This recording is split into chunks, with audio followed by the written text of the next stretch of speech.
Joe Rogan is moving his content to Spotify. What a wonderful opportunity to analyse Joe Rogan's podcast, The Joe Rogan Experience, and its cultural impact and meaning. The basic deal is going to be like, as you already know, because you're the kind of person who's into this stuff, 100 million quid to go on to Spotify.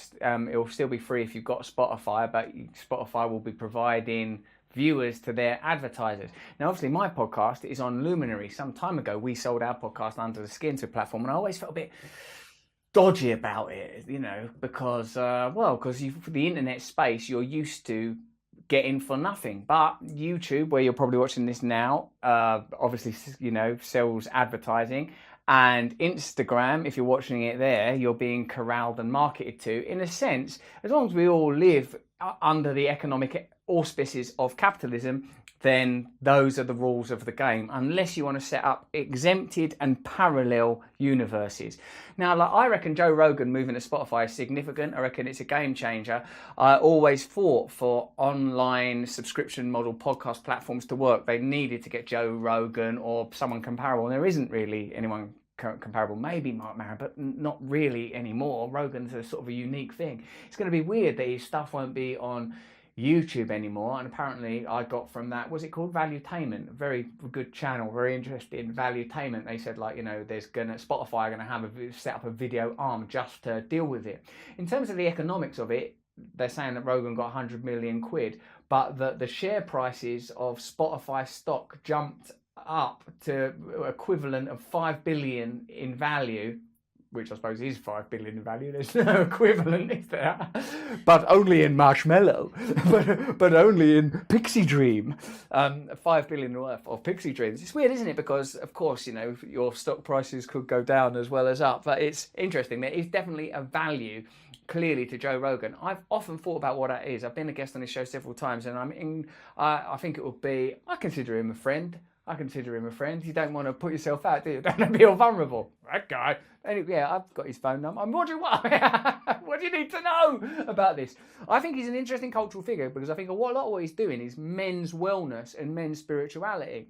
I think it's interesting when there's been controversies around Joe Rogan, like when he endorsed Bernie Sanders and the left didn't want that endorsement, or parts of the left. That, for me, showed that an interesting moment in the evolution of politics and somewhat the end of conventional left-right, liberal, conservative, right-wing, left-wing understanding of politics. Rogan, like, he has people on there that are the scourge of liberalism, you know, but people, I think, whose voices you want to see in conversation. I'm well up for talking to people with different viewpoints from me, and Rogan himself has always said he's voted Democrat his whole life, so, you know, what is that? But what I think is significant about him is, like, with his connections to UFC and his interest in hunting and all that kind of stuff, and wellness and supplements, he kind of represents an aspect of men's health that men's health is usually about physical stuff, isn't it? Like, you know, being fit, doing weights, cycling, hunting, like stuff to do with the body. But because he's of his interest in psychedelics, he's sort of in at least the consciousness aspects, and you could argue the spiritual aspect of wellness by virtue of that.